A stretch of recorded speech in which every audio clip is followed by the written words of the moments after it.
it is time for watching. What is the watching news? What's going down? And then Trish and I are going to get into our recommendations on what we're getting, what we're checking out.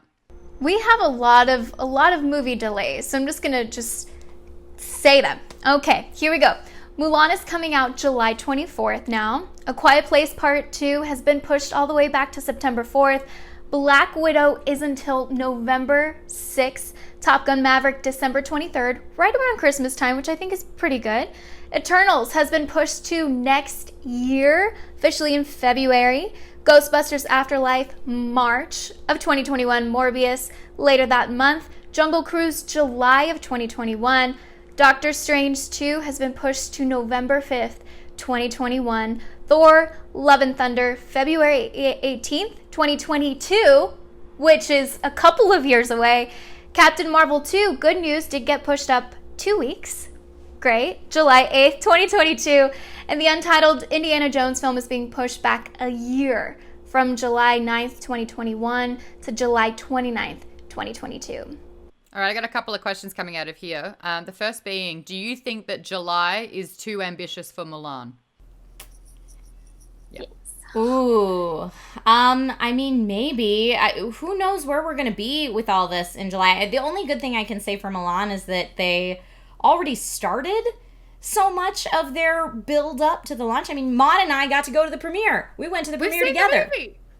Can we review it yet, or is it embargoed? I have no idea. Like, it's so sad because I feel like they were like building up all this hype and then just had to cut it quick. And I'm sure they spent a lot of their launch and a lot of their release budget already on all of that. Had to stop cold turkey, so all the hype and momentum stops where it is, and then they'll have whatever's left of their budget at that time if it hasn't gotten moved to something else because of all the crazy world events that are going on right now to try to finish the release.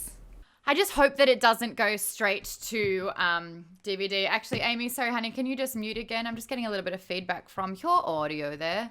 Thank you. And then I have a fear that I'll do what Onward did, and that was it had 2 weeks out in cinemas and then went to VOD for only like a week or two, and then it went to Disney Plus. I'm so nervous for Mulan that it will go straight to Disney Plus. That will be devastating because I don't care if there's an embargo. I'm going to say it. Trish, back me up. This movie's great. This was such a good film. It was so good. Yeah, it was so good. Yeah, we all really enjoyed it. And also shout out to our good friend and fellow YouTuber Jimmy Wong, who did an amazing job. And I want this to have a big screen release for him too. Like for everyone that worked on the project, but especially for people that like this is their first major film that they're in, and it's gonna go straight to DVD. Or not DVD, but straight to digital. When you're someone that's already used to being on digital, for whatever reason, we place this huge amount of importance on traditional theater and making it on the big screen and all that. And I want everyone that worked on that film to have that moment. I also just think it's a really good film. And for whatever reason, there are going to be people that think, oh, it was released straight to digital. For whatever reason, it's not as good. And it was really, really good. I enjoyed it immensely. The visuals, the landscapes, how they've transformed what an ancient Chinese, villages and they're not castles. What are they? They've got it's just so stunning. And the costume design, everything. It needs to be appreciated on a big screen.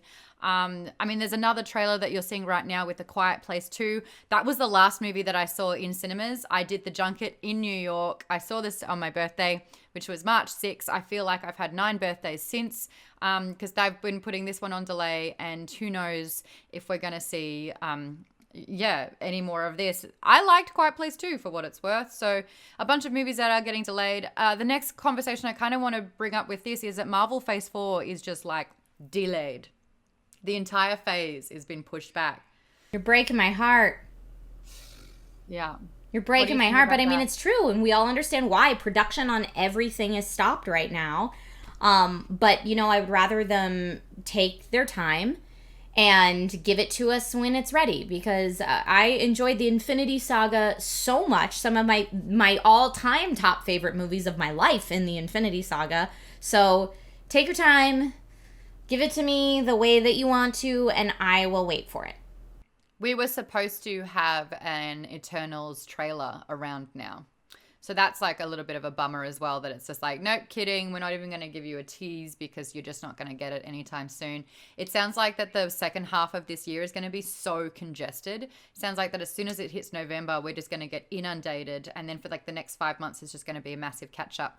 I'm really interested to know, again, if you are in the entertainment business and you are a person that's in production or you're in a big part of this, what has it been like for you? How do you think the industry is going to bounce back from this? Yeah, that's like a big, interesting thing. Also, everyone's saying, have you seen Onward? I watched it just the other day. It is so beautiful. Trisha, if you haven't seen it, you will love it. I haven't seen it yet. Oh, so get this. It's a concept that I think is really cool. It's basically like a fantasy world and a fantasy concept with elves and, It's like a movie about LARPing, right?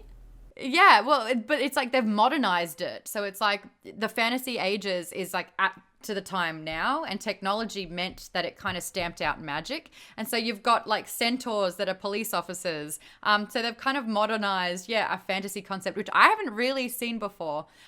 Thierry, who is in the chat, said he watched it at 4 a.m. and cried a bunch. I think that if you love it, that'll be great, because when Logan loves it too, not only will he get even more nerd cred, and like, your whole purpose of turning him into a mini nerdo would be great. And it means that when he watches it 10 times in a row, you'll still enjoy it. Probably, although he is in the habit of watching things like hundreds of times in a row, and at that point, even the good movies are like, oh, please, no. But Nathan Swap says Trisha's going to love it. I know. Cam Mangel in chat says I am actually watching Onward right now, which is awesome, and we are happy that you are multitasking in such a wonderful way and watching Onward. I want to watch it. I've been using my time when little man is asleep to do other things, but you're right, I could watch it with him, so I have no excuse. Hopefully I'll get a chance to watch that with him. Maybe we'll do like a Friday night movie. Oh, that'll be a twofer. What have you been watching at the moment, though? Because it's now time to have our recommendations, what we've been getting into. What's your watching? Oh, okay. Well, let's go and not Animal Crossing. Let's go ahead and check out what I have been watching. So this is an image from Westworld that is Dolores in her new glory. I saw a lot of people tweeting that Westworld doesn't feel a lot like Westworld this season. Nope. I think it's awesome, like? And I absolutely love it. Do you know what it feels like? It feels like Alias, and I'm okay with that. Dolores is now Sydney Bristow. Yeah, a little bit. I never got super into Alias, so it's... but I will trust your judgment on that comparison. Alias is really good. I'm looking at your face right now, and I'm like, I'm going to get major crap for not being into Alias. Well, I mean, it's anyone can be into whatever they want. I'm just saying, from my opinion, I've seen it through a couple of times, and I think it's some of JJ's best stuff. But in saying that, I never watched Lost. I had to. Yeah. Well, there's too much good TV now, and that is a good problem to have for sure. But yeah, so I've been watching Westworld. I am kind of into the fact that they didn't just drop it all at once for everybody to binge. They are doing a timed weekly release with it. So I think we're 3 episodes in now, because I don't get to binge watch anything in my life anymore, and watching 1 episode a week is something that I can handle, so I don't feel like all the rest of my friends are 10 episodes ahead of me and talking about stuff that now I can't converse with them. Now I can actually have conversations with people about the shows that I like, which is really nice. But yeah, I'm really liking Westworld. Aaron Paul's in it this season, which is so bizarre but working, and I really like where they're going with it. I think it's a real good ride. Legit question, how did you suffer through season 2? Because I didn't make it. You didn't make it through season 2? No. Season 2, my theory with Westworld is that it's all about the world building, and they did such a great job of setting it up in the actual space, like it's in the theme park. And then it became about the characters. But what they tried to do in season 2 was like expand the world. And it's like, no. Now just focus on the characters. And I think they did one thing really well, but they decided to put the attention on another thing. So now they're bringing it back to like all right, let's not kind of explain why this is happening and just like expand on the science fiction side of it. We've set the world, we're enjoying the world. Now let's focus on the characters. And that's what's happening again for season 3. But yeah. I feel like season 2 was a lot of setup for season 3. Because you're dealing with a book series, right? So they have a whole bunch of stuff that they have to communicate to make stuff make sense. And you're right, they did an amazing job world building in season 1, which is why when people who watch the show were like, is this going to be kind of like an anthology series, except for season to season, be in different worlds? I think a lot of people were happy they didn't do that because we fell in love with Dolores and we fell in love with May and we want to know more about these characters and these hosts. So they kept the same characters. But yeah, I think season 2 was a lot of setup to take us out of Westworld as we knew it and bring some of our characters that we know from Westworld into whatever this futuristic society is. And now in season 3, they're spending a lot of time world building what this future now looks like. And I think it's cool.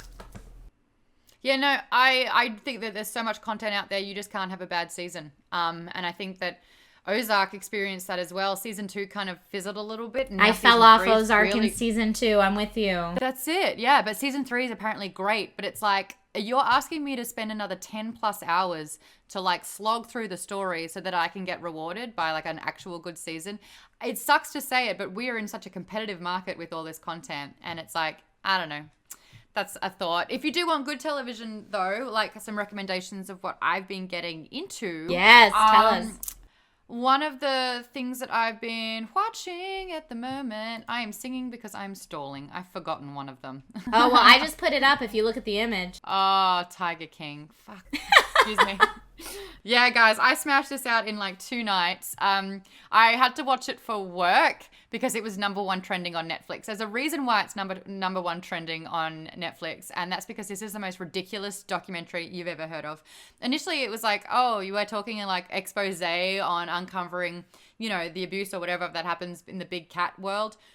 Yes, but then no, not at all. You want to talk about good characters, this stuff you just can't make up. Every single episode, my mouth would drop open even further, being like, it just unleashes a whole new load of like, WTF, what is going on? I think it's been out for long enough and so many people have watched it and you had to keep up with the memes on this one, so people kind of just like caught up to it. But you've got Joe Exotic here, who runs one of the biggest big cat zoos in all of America. I mean, he's the Tiger King. He's the Tiger King, but his whole premise is the most lucrative part of the tiger business is when a cub is newly born to 3 or 4 months old. And so that's what Carol Baskin, hey, all you cool cats and kittens, she was trying to just show the fact that they are almost abusing these animals by making them, you can pet them, you can get your photo with them, and he's literally like, he pulls the kitty, baby cub from this. Thank you. Maude, you watched Lion King, eh? That was no. I think it's a cub, right? It is. It's a tiger cub. Yeah. I worked in a bakery and we had tiger cub rolls. Anyway. There we go. But yeah, I mean, Tiger King, I say in chat, Motown Man 75 says, so Tiger King isn't a golf documentary? No, it's Wrong not. tiger. But it's interesting, I think, how they set out to... I feel like Carol set out to make this documentary to expose all of these people who were abusing animals. And now America's kind of in love with Joe and thinks that Carol's a murderer. Like, it's like the weirdest... But I don't know. The whole time I was watching it, I agree with you, Maude. It's fantastic TV that you just can't look away from. The documentary's made really well. And the people that it surrounds, like, you think... you know who they're going to be, and then they surprise you at every turn. Like, the characters are just so bizarrely interesting. My gosh. It's like, okay, Joe Exotic has basically set up a hit to have Carol Baskin killed. And then the next episode, it's like, oh, by the way, Joe Exotic is gay and he's got a couple of husbands. And you're like, okay. And they're like, oh, by the way, this other big cat zoo owner, he's also running what looks like a cult and he's got like 4 girlfriends and he pays them nothing to work 7 days a week. And you're like, okay, what else you got? Next episode, Carol Baskin's husband has mysteriously disappeared and apparently she murdered him. And you're like... and fed him to the cats. Yes. So yeah, it just gets weirder and weirder. Yeah, but if you want something that's like not weird and you kind of feel a little bit normal, although watching Tiger King made this situation feel normal when before it wasn't at all. I do want to recommend a series called On My Block. It's set in like a fictional place that's kind of like the Compton of LA, and it follows Black and Latino kids in their high school, kind of juggling their friendship and relationships. I really, really love this show. The writing's really great. The actors are really switched on. I've been finding it just to be a great series. It's only half-hour episodes. Yay! Jimmy says On My Block is great. It's just, really well written, and I find myself actually really liking the characters. I'm finding more and more in television that I'm not really siding with anyone. I'm not backing anyone. A lot of the characters are just unlikable. But in this one, it's just like, they're like, I don't know. I want to protect them in a way. Oh, there you go. Ollie Mawson, Tiger King is truly clawful. Ah! Yes. I knew there had to be puns. I mean, the Geek Bombers are here. There had to be puns. Sorry.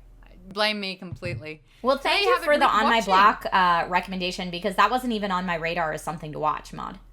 I didn't know it. I found it and was just discovered it recently, and I've been hooked. So, yeah, that's something to watch. Yeah, so there you go. There you have it with watching. In the comments, let us know, what are you currently watching? What was the last movie you saw? What are you into? What have you binged? Are you a fan of Tiger King? Do you think it was worth like the 99% audience rating or something like that it got? Let us know. Does it really? Oh, you're blowing my mind, Maude. There it is. I know. I'm bringing the facts now. This new job. I'm loaded up. Woo! I love it. I love it. Yeah, everybody, thank you for watching.